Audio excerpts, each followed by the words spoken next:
Hello everyone, welcome to the Web3 Education and Investment. So today in the video, we're going to talk about the aUSD in Acala and how we can mint that. And so first of all, the aUSD is launched by Acala. It's an Acala donor. It's a decentralized multi-connector stablecoin.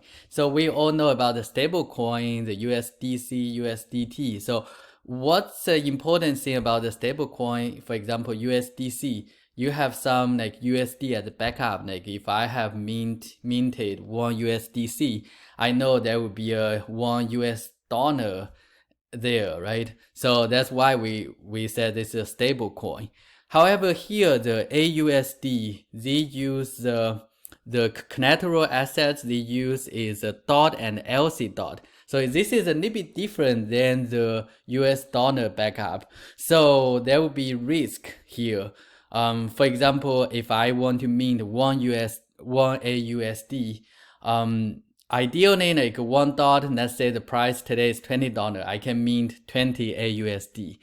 But the DOT, the price will be changed. So it's not like US dollar. So the DOT itself could be, tomorrow it could be just $10, right? So if that's the case, they probably have to sell your DOT and to make sure this is stable. So that's not a good idea. They have a ratio. For example, one DOT now is $20 today. They have a ratio like 200%.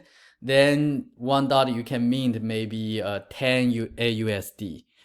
So there's a buffer like here. So your DOT could be changed as long as the price is still above $10.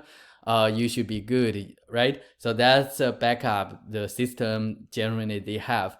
So now this is the aUSD. I think the general idea is here it's risky because the backup they use is DOT and LC DOT, and the price of that will be changed all the time. So I'm going to show you how you can mint that. So you should go to the Acala website.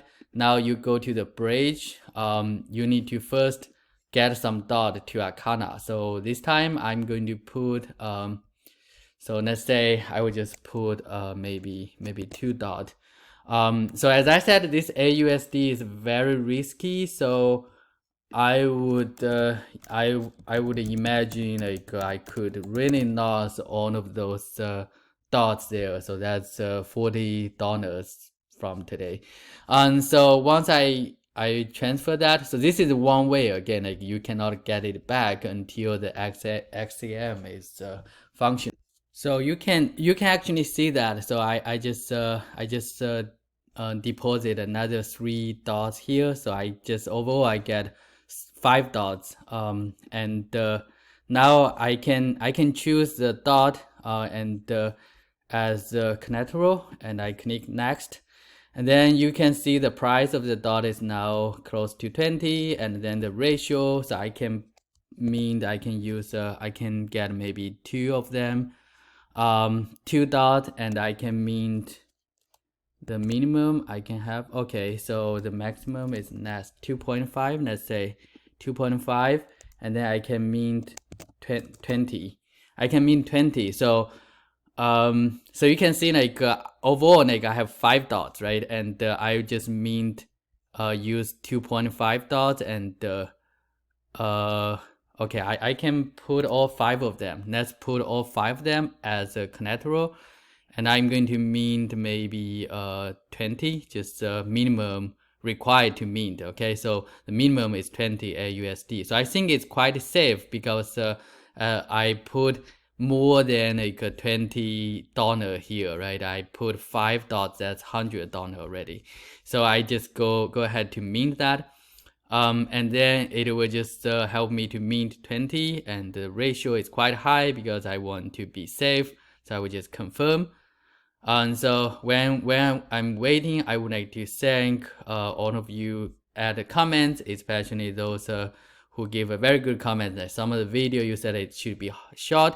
So I try to make sure this one is short enough. So, sometimes I'm just waiting for those transactions. So I will probably stop here. So it's before 5 minutes. Thanks for watching. If you are new to this channel, please feel free to ask questions, to subscribe and like. Thanks for watching.